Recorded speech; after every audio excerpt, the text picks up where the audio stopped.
If we wanted to highlight a truly powerful and massive company among Germany's major corporations, we could easily place the slogan Pride of German Industry beneath its name. Then we could simply point to the BASF Group. So, who exactly is BASF? This company is the world's largest chemical producer. Its main headquarters are situated in Germany, and it was founded back in 1865. It also operates numerous subsidiaries and joint ventures with other companies in more than 80 countries across all continents, having been active for over 150 years. Until a few years ago, BASF Group was a fundamental pillar of German business and the national economy, supporting Germany's industrial renaissance with continuous innovations that helped create and sustain the Made in Germany slogan, which was the envy of the entire world. Of course, a giant like this group will have investment projects and industrial complexes being built all the time. And this is a nice opportunity to look at BASF's latest project, a giant complex whose investment cost is between $9 and $10 billion. It was officially opened a few weeks ago already, and it will be fully completed by the end of this year in 2025. And the group says it will be the gold standard for sustainable production.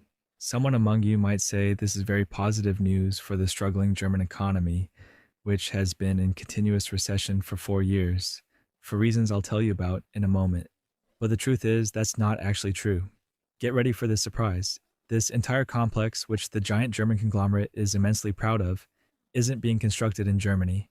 Instead, it's been under construction for 5 years, 9,000 kilometers away, in a completely different country, a country called China. What I told you quickly. This perfectly summarizes the current state of Germany's manufacturing sector, which can be summed up as Europe's champion and largest economy, the third largest global economy, and the pride of industry in the old continent, being in its worst state in many years. Listen, folks, Germany is the economic engine of Europe, and there's a famous saying we use to describe Germany's impact on the whole continent. When Germany sneezes, Europe catches a cold. The enormous German industrial base, which at one point was the envy of the entire world, and German products, associated in all our minds with their legendary quality. All of this has been continuously deteriorating for several years now. Why have Europe's industrial champions been suffering for so many years? What is the relationship between Trump, China, and Russia to these ongoing events? And why are German companies themselves contributing to this very deterioration? And could we soon witness the complete collapse of the German manufacturing sector? This is part of what we'll be discussing together in today's extremely important episode. In Germany, there's a well-known term among companies, the manufacturing sector and businesses, Mittelstand. This is the designation given to successful German companies, globally recognized, which are family-owned and deeply embedded in German society. Generally, one of the most prominent Mittelstand companies is Trumpf for manufacturing machinery and laser tools, which is one of the largest global machine suppliers. This company, last October 2025, recorded its first loss in 17 years, since the global financial crisis of 2008. And during the fiscal year 2024 to 2025, which concluded in June, it experienced a 60.11% drop in sales, with orders declining for the third consecutive year. Trumpf isn't the only German company facing a crisis. Pause. We have many companies facing the same crises and losses in various manufacturing sectors. Pause, especially the machinery and automotive sector. Pause, which we can, without exaggeration, consider the heart of manufacturing, German. So we'll find giant car manufacturers like Volkswagen, Porsche, and Mercedes-Benz, and engineering firms like Bosch, and parts suppliers such as Continental and ZF, announced in recent months that they would lay off tens of thousands of employees. Meanwhile, for example, Rosenthal, a ceramics company, announced it would close one of its 2 factories by the end of 2026.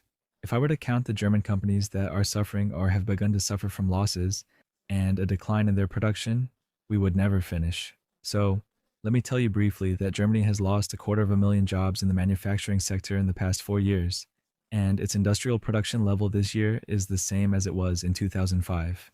It's been standing still for 20 years. So the question is, why is German industry suffering in this way? Look, my friends, there are a number of reasons for this decline.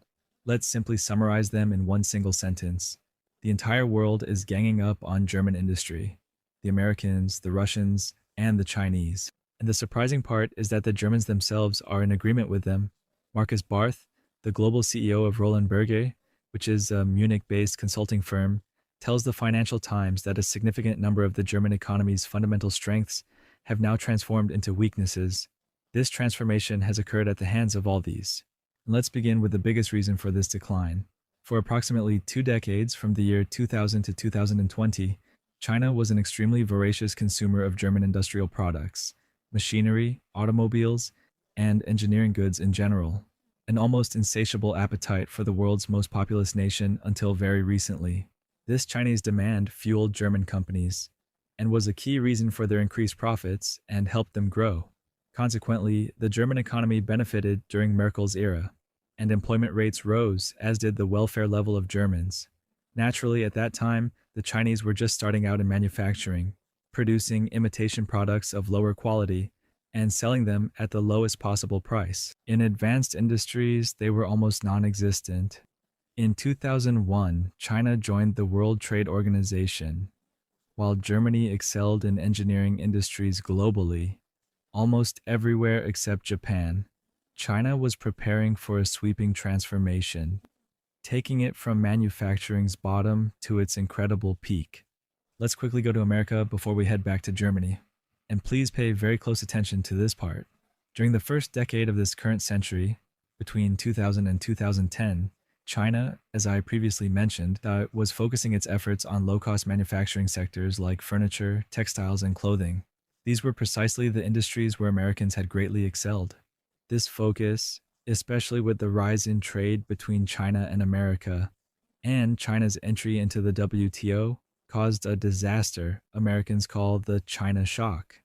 This shock occurred due to the massive influx of cheap Chinese goods into American and global markets, leading to an army of American workers losing their jobs. We're talking about how many Americans lost their jobs here. Hundreds of thousands of Americans in 2013.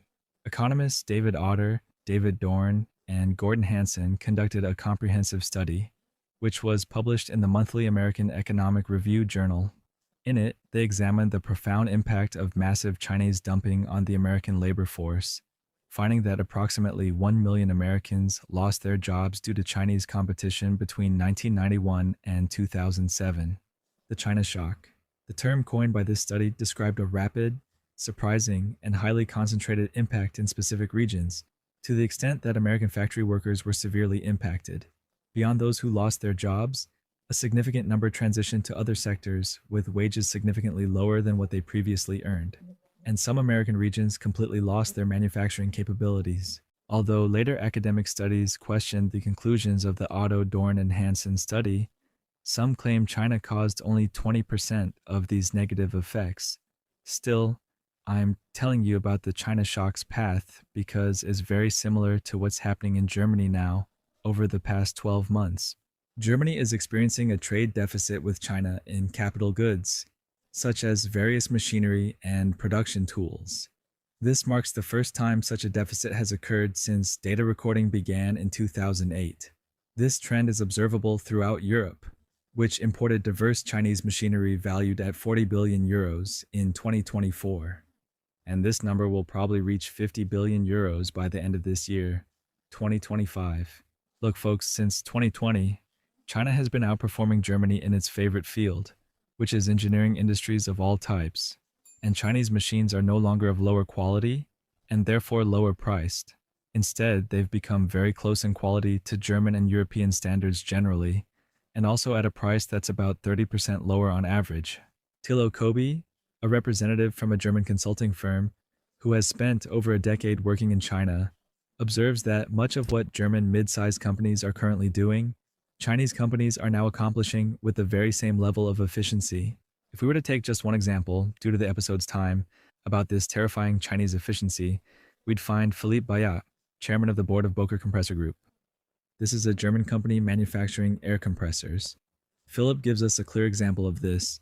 His company needs high-quality wire processing equipment and a machine for one of Bauer's European factories. Philip has two options: a European-made machine from a company based in Switzerland, costing 130,000 euros, and a Chinese manufacturing machine from a company based in Zhejiang province, costing less than 28,000 euros. Philip says he's very confused. especially since the Chinese machine is clearly exactly like the European one. He's still thinking about which one he'll buy exactly. The Chinese are no longer just superior in quality and price, they've also become superior in speed, and this point is extremely frightening to Germans and Europeans. Currently, for China to transform a new product idea into the product itself, in its final form, meaning it's ready for sale, they need only half the time Western companies require to convert the exact same idea into the same product. This means that the Chinese are learning and developing much faster than their counterparts in Europe, because shorter production cycles inherently mean faster learning cycles. This development became clear when China's exports to Germany increased by more than 60% between 2020 and 2022, while Germany's exports to China decreased by 20% during the same period. Among the top German exports affected were its car exports to China, the very heart of German industry. And anyone among us, when driving a German car, truly says, now this is a real car. In recent years, with China's rapid advancement in EV manufacturing and its components, and full control of their supply and production chains, plus fierce price wars among Chinese companies, a huge shift occurred in the domestic market. This led average Chinese consumers to choose their own country's cars, which are high quality and affordable. And he just leaves the German cars. Despite all this, major German car companies continued to pour massive investments into the Chinese market. And the Chinese market remains the largest sales market for companies like BMW, Mercedes-Benz, and Volkswagen. BMW, for example, will invest approximately 4 billion euros in a battery project in Shenyang City. This will make China the center of the global automotive group's largest research and development network outside Germany, in addition to manufacturing electric SUVs in China and exporting them to Europe. If we look at Mercedes, we'll find they moved their annual strategic conference to Beijing and are currently developing electric cars exclusively for China. As for Volkswagen, which calls China its second home market, it signed a series of deals with Chinese companies to accelerate its technology development. These investments extend far beyond the automotive industry. As I mentioned in the first episode about the BASF Group for chemicals and others, overall German investments in China over the past 5 years average 5.2 billion euros annually. What I'm telling you shows that Chinese industrial development isn't the only reason. As I said, everyone is targeting German industry, including the Germans themselves. German financial and business leaders, by the way, realize the path that will likely lead to disaster for their economy, as most analysts warn. But they are simply not at all interested in stopping investments in the world's second largest economy. And why? The simple and direct answer, naturally, is profits. Bloomberg revealed just a few days ago that recently, in a series of continuous meetings held between the leaders of German companies and government officials, both parties exchanged accusations. These discussions centered around the ever-increasing reliance on China and the general decline observed within the German industrial sector.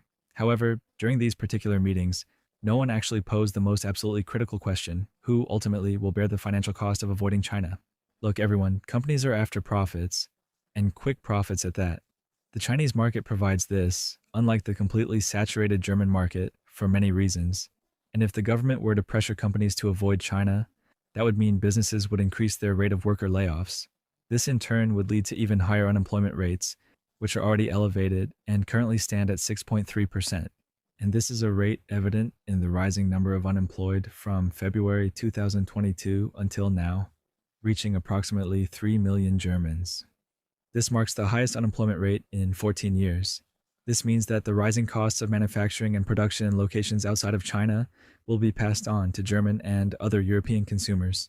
All this comes as the German government has been absolutely clear that it will not financially support companies should they incur losses.